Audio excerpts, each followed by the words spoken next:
Apakah dengan dipecat akan selesai? Tentu tidak. Perlawanan ini akan terus berlanjut. Ya seperti yang kita bilang tadi, negara bukan agregasi kepentingan, namun pertikaian kepentingan.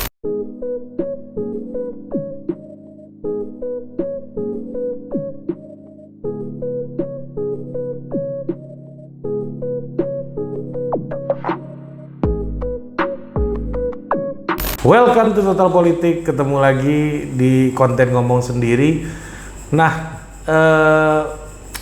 terima kasih buat teman-teman yang ternyata senang juga dengerin gua ngoceh-ngoceh sendiri. Ya, gua bersyukur, dan karena gua bikin konten ini jadi gua nggak perlu lagi mencari narsum. Ternyata tidak mencari narsum tidak menjadi lebih mudah. Lu suruh gua kayak bikin paper kuliah lagi nih, ternyata gua riset, gua bikin analisis gitu terhadap persoalan-persoalan terkini di konten ngomong sendiri. Nah, baru-baru ini lu pasti pernah dengar ada isu SMKN 2 Padang yang ada pemaksaan terhadap siswa non-muslim untuk menggunakan jilbab. Nah, masalah ini belum selesai di dunia pendidikan kita. Nah, sekarang ada isu baru lagi, yaitu seorang guru di daerah Sulawesi Selatan, guru honorer, dipecat gara-gara ngeposting gajinya di media sosial gitu. Gue nggak mau mengambil perdebatan ini di dalam konteks layak nggak ya guru ini dipecat atau tidak gitu.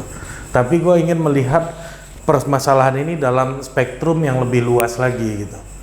Nah, kasus ini tuh gue merasa perlu melihat isu ini di dalam perdebatan sebenarnya penyelenggaraan negara ini sesuai dengan kehendak siapa gitu. Ini sebuah pertanyaan yang banyak diajukan dari zaman dulu, atau orang bisa menyebutnya sebagai sebuah perdebatan yang klasik dalam ilmu politik gitu, teori-teori politik, bahwa penyelenggaraan negara ini sesuai dengan kehendak siapa gitu.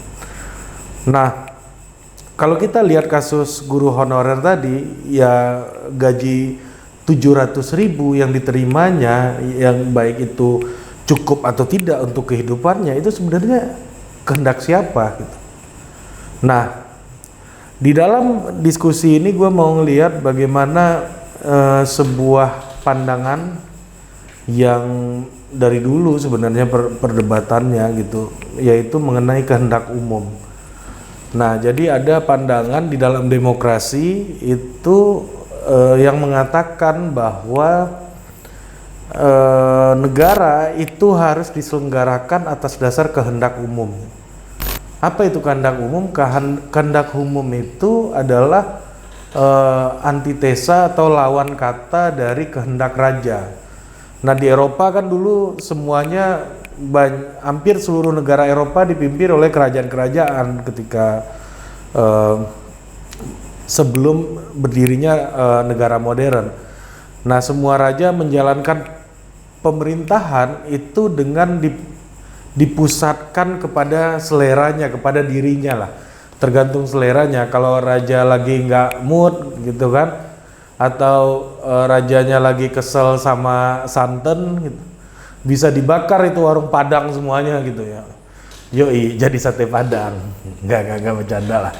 Nah, maksud gua gitu. Jadi penyelenggaraan kehidupan publik, kehidupan bersama itu sangat tergantung kepada atau terkonsentrasi atau tersentralisasi kepada kehendak seorang raja, kehendak raja. Nah, makanya muncullah perlawanan terhadap monarki di Eropa, muncul revolusi, para elit terdidik menumbangkan kekuasaan raja, muncul pemikir-pemikir seperti lu pernah dengar Jean Rousseau misalnya, yang mengatakan penyelenggaraan negara harus dilakukan atas kehendak umum gitu. Nah, balik ke kasus guru honorer Ibu Hervina tadi yang ada di Sulawesi Selatan.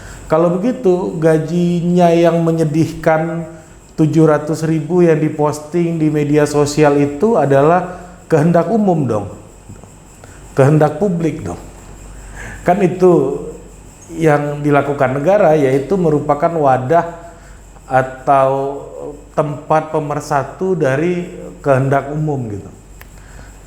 Nah, tentunya kita tidak bisa berpandangan seperti itu gitu, bahwa itu adalah sebuah kehendak umum. Makanya muncullah kritik-kritik lagi terhadap pandangan yang mengatakan negara harus dijalankan berdasarkan kehendak umum gitu. Nah, yang ingin gue bahas di dalam diskusi ini misalnya pemikir Jerman seperti Carl Schmitt. Carl Schmitt ini penasehat politik di partai berkuasa di Jerman. Ada lagi pemikir Italia namanya Fatimo. Nah, mereka terpengaruh oleh pemikiran Yunani Aristotelian yang mengatakan negara merupakan sebuah hasil pertarungan. Jadi negara itu bukan agregasi atau kumpulan dari keinginan semua orang gitu, yang tadi di dalam konteks Rousseau tadi merupakan kehendak umum. Enggak. Negara itu merupakan sebuah pertarungan kawan dan lawan, atau di dalam pandangan politik realisme disebut sebagai antagonisme. Nah, politik itu kawan dan lawan, politik itu bertarung. Ya, ini khas lah pemikir dari negara yang memiliki sejarah fasistik gitu, seperti Jerman dan Italia. Berbeda mungkin dengan alam kulturalnya dari negara yang cenderung liberal seperti Prancis, yaitu pemikir seperti romantis seperti Jacques-Jean Rousseau. Nah, politik lawan dan kawan di sini jangan dibayangkan seperti cebong dan kampret di Indonesia. Lawan dan kawan ini bukan soal orang saja, namun ide emansipasi gitu. Misalnya kita lihat cebong dan kampret di Indonesia kan lawan dan kawan nih, karena basisnya orang gitu. Nah, tapi di sini konteksnya tidak hanya orang. Kalau orangnya salah, lu bisa kritisi juga. Nah, walaupun belakangan gue udah lihat nih sebagian cebong juga dengan sebagian kampret itu berkoalisi untuk bersuara gitu, misalnya dalam isu-isu tertentu. Misalnya isu pembubaran FPI, banyak juga kawan-kawan gue yang dulu gue anggap cebong yang komplain gitu. Nah, mungkin hubungan antagonistik lawan dan kawan ini seperti sebuah partai baru muncul untuk membongkar tradisi lama gitu. Misalnya bila mereka, ya misalnya ada beberapa partai baru dulu muncul pemilu 2019 dan kemudian tidak ada yang lolos gitu, berarti memang tradisi lama masih sangat dinikmati dan masih sangat dominan gitu. Tapi apakah mereka kalah, mereka diam? Enggak. Mereka akan mencari momentum terus-menerus untuk menggantikan kekuasaan yang sedang established di negara hari ini. Nah, jadi cara berpikir kawan dan lawan itu seperti itu, menjadi koreksi. Jadi ketika kalau pemikir seperti Rousseau, ketika udah general will atau volonté general atau kehendak umum itu terjadi, maka ya udah itu adalah yang dilakukan negara adalah perwakilan dari apa yang kami inginkan gitu. Nah, kritik terhadap pandangan kehendak umum ini muncul karena banyak pembuat-pembuat kebijakan selalu berlindung di balik dalih kepentingan rakyat gitu, misalnya demi bangsa dan negara. Ini ciri-ciri orang yang menggunakan argumentasi, ciri-ciri politisi yang menggunakan argumentasi yang berhaluan perspektif pandangan umum atau general volonté general atau general will tadi yang gue bilang. Nah, misalnya waktu Pak Prabowo bergabung sama Pak Jokowi bilang demi negara, demi rakyat, demi bangsa gitu, itu upaya untuk bersembunyi di balik kata-kata yang seolah-olah kehendak umum ini tunggal gitu. Kehendak umum ini tunggal, semuanya digunakan demi bangsa dan negara. Jadi dia tidak melihat politik itu sebagai sebuah proses pertarungan ala Aristotelian tadi, tapi sebuah finalitas, sesuatu yang sudah final yang dapat mereka gunakan sebagai tameng untuk mencapai kepentingannya yang mungkin ya mereka bisa berkoalisi ketika itu karena ada satu titik kepentingan yang bertemu. Misalnya dalam kasus Pak Prabowo, mungkin Pak Prabowo diberikan kekuasaan atau wewenang untuk mengurus anggaran 200 triliun di Kementerian Pertahanan. Jadi ya mereka punya satu titik kepentingan yang sama, di mana Pak Jokowi butuh mendapatkan dukungan di parlemen untuk kebijakan-kebijakan yang lain dari partai yang dipimpin oleh Pak Prabowo gitu. Jadi politik itu soal pertarungan gitu, bukan hanya soal kehendak umum gitu. Ya mungkin ada hal yang dianggap kehendak umum, nanti gua akan bahas di akhir video, tapi ini soal di dalam diskusi ini akan melihat politik sebagai sebuah pertarungan yang tidak pernah berhenti atau terus on the making gitu. Misalnya kita contohkan dengan kasus lain, melihat Omnibus Law gitu misalnya. DPR bukan berarti secara penuh sebagai wadah kepentingan umum. Banyak rakyat yang komplain atas pengesahan undang-undang tersebut. Mereka adalah sebagian dari kita misalnya yang memang tidak setuju, atau aktivis mahasiswa yang komplain terhadap pengesahan itu. Ya memang DPR itu perwakilan kita, ketika mereka mengketok undang-undang tersebut ya belum tentu itu merupakan sebuah kehendak umum gitu. Nah jadi makanya aktivis mahasiswa komplain. Nah ketika undang-undang diketok, apakah kita bilang itu kehendak umum? Apakah aktivis mahasiswa dan orang-orang yang kritis akan berhenti? Ya enggak juga. Akan muncul kekritisannya terhadap hal-hal yang lain yang mungkin mereka sudah selesai, misalnya sudah lepas nih undang-undang Omnibus Law gitu, tapi di undang-undang lain mereka akan menjadi lebih kritis. Jadi itu yang gue bilang tadi, antagonisme lawan dan kawan, dan itu adalah pertarungan yang tidak pernah usai. Nah balik ke soal Ibu Guru Herfina di Sulawesi Selatan tadi, dari zaman dulu gaji 800.000 orang lebih guru honorer di seluruh Indonesia tidak jauh berbeda. Artinya guru honorer belum memenangkan kepentingannya.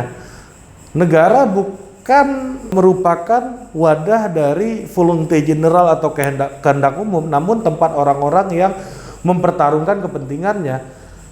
Nggak ada nih orang yang mempertarungkan kepentingan Ibu Guru Herfina langsung di level negara memang, makanya gajinya yang sangat kecil itu, dan ketika dia protes dia dipecat gitu ya, itu menjadi konsekuensi sebagai orang yang tidak menjadi bagian dalam permainan kawan atau lawan gitu misalnya. Ya makanya gue bilang tadi bahwa 700.000 tersebut bukan gaji yang merupakan kehendak publik gitu. 700.000 yang sudah diterima oleh Bu Herfina setiap bulan gitu, bukan gaji yang diinginkan publik. Namun Bu Guru Herfina ketika gajian 700.000 itu sudah disahkan di negara, nah muncullah perlawanan seperti Bu Guru Herfina tadi. Mereka berjuang dengan mengupload itu di sosial media, lalu menjadi sesuatu yang heboh, dan kemudian beliau kehilangan jabatannya gitu. Apakah dengan dipecat akan selesai? Tentu tidak. Perlawanan ini akan terus berlanjut. Ya seperti yang kita bilang tadi, negara bukan agregasi kepentingan, namun pertikaian kepentingan. Mungkin hari ini Bu Herfina merupakan orang yang kalah dalam pertarungan ini karena beliau dipecat, tapi lama-kelamaan kalau beliau dapat dukungan publik, bisa menggalang kekuatan publik, ya bukan tidak mungkin ada perubahan gitu.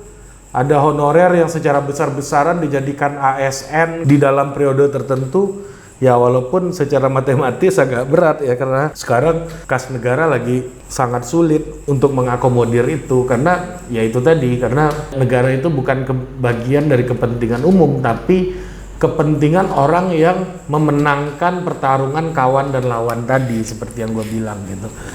Nah makanya gue agak kritis gitu ketika ada politisi-politisi yang bilang nanti kita ajak dialog, nanti kita ajak bicara gitu ya, nanti kita akan dengarkan masukan-masukannya.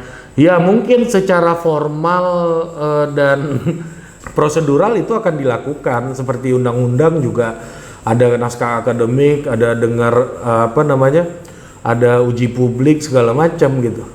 Tetapi secara substansi kekuasaan itu ya itu tadi merupakan kepentingan kawan dan lawan. Apabila Anda tidak berada dalam skema itu, ya berarti lu nggak akan dapatkan apa kepentingan lu gitu. Nah begitu sih, maksud gua ketika sesuatu sudah diputuskan, apakah pertarungan kawan dan lawan ini akan selesai? Ya enggak gitu. Nah jadi menurut gua sih apa yang terjadi dengan Bu Guru Hervina ini di Sulawesi Selatan akan menjadi staging gitu ya, atau stepping stone ke arah perlawanan berikutnya. Mungkin aja nanti guru honorer se-Indonesia bikin partai politik gitu misalnya, atau guru honorer se-Indonesia bikin ormas yang bisa menekan pemerintah gitu ya, yang lebih kritis. Ya kita tunggu aja, dan begitu mudahnya posisinya untuk disingkirkan ternyata kan. Ya setelah disingkirkan ya bukan berarti selesai. Apabila dengan syarat Bu Hervina menjadikan ini sebagai sebuah pertarungan politik. Kalau pertarungannya adalah pertarungan kepegawaian atau profesionalisme atau legal formal, pasti statusnya udah selesai gitu. Tapi kalau ini dijadikan sebagai sebuah arena politik, gue yakin lama-kelamaan akan ada perubahan secara struktural di pemerintahan gitu. Ya semoga ini masuk ke arena politik dan benar-benar menjadi wacana alternatif untuk Indonesia ke depannya. Semoga permasalahan-permasalahan di dunia pendidikan kita ini bisa kita selesaikan dengan mekanisme yang selalu sesuai dengan perintah undang-undang dan aturan yang berlaku di negara kita. Sampai jumpa lagi di Ngomong Sendiri berikutnya.